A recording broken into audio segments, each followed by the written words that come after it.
Sejumlah desainer peserta Indonesia Now dalam ajang New York Fashion Week The Show protes kepada pengelola. Akan mengikuti ajang New York. Fitri Sahuteru, salah satu peserta Indonesia Now 2024 lalu, video komplainnya terkait penyelenggaraan Indonesia Now menjadi polemik yang sempat ramaikan media sosial.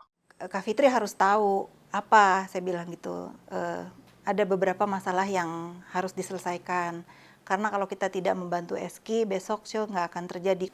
Saya mengumpulkan, kalian punya case berapa, tolong berikan ke saya, kita kumpulkan di meja makan, dengan harapan Eski bisa menyelesaikan kewajiban dia sebelum show.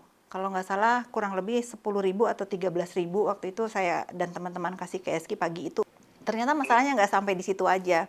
Saya minta kawan saya menemani Eski untuk bayar gedung dan lain-lain, ternyata masih ada yang belum dibayar. Keluhan dugaan mismanagement juga datang dari brand Lisa Ju. Yang paling parah itu menurut saya fittingnya. Ketika fitting juga itu banyak banget modelnya yang saya harus cobain baju segala macam, tes segala macam, dan itu ukuran tuh berbeda sama yang mereka kirimkan sebelumnya. Indonesia Now berlangsung 2 kali 1 tahun sejak 2018.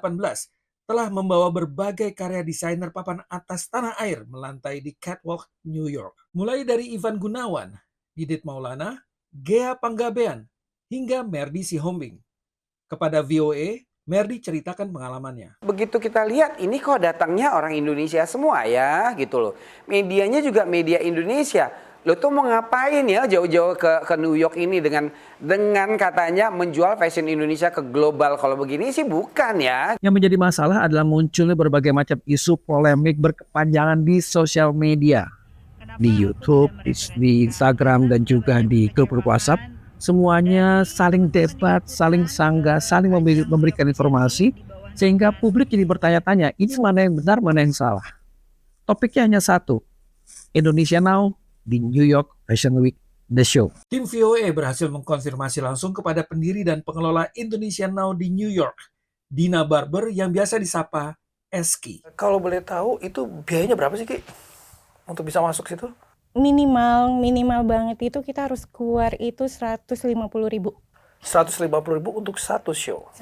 Satu show. Ya. Memang kan harusnya pembiayaan ini tanggung jawab desainer ya, gitu. Atau mungkin pemerintah. Kerjaan fashion itu Max, itu tuh harus punya passion. Kalau di industri fashion nggak punya passion, itu pasti udah nyerah dari kapan juga gitu loh. Dan saya pun membantu desainer untuk mencarikan funding. Jadi perannya Eski di sini apa? Nah, itu dia. Perannya apa sih sebenarnya?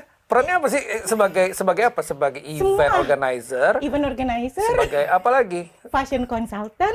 Konsulat Jenderal RI di New York keluarkan imbauan terkait polemik ini. Kami mengimbau kepada masyarakat Indonesia dan diaspora Indonesia juga agar dalam mengikuti event-event di luar negeri selalu berhati-hati. Dari New York, Naratama dan Randy Wicaksana, VOA.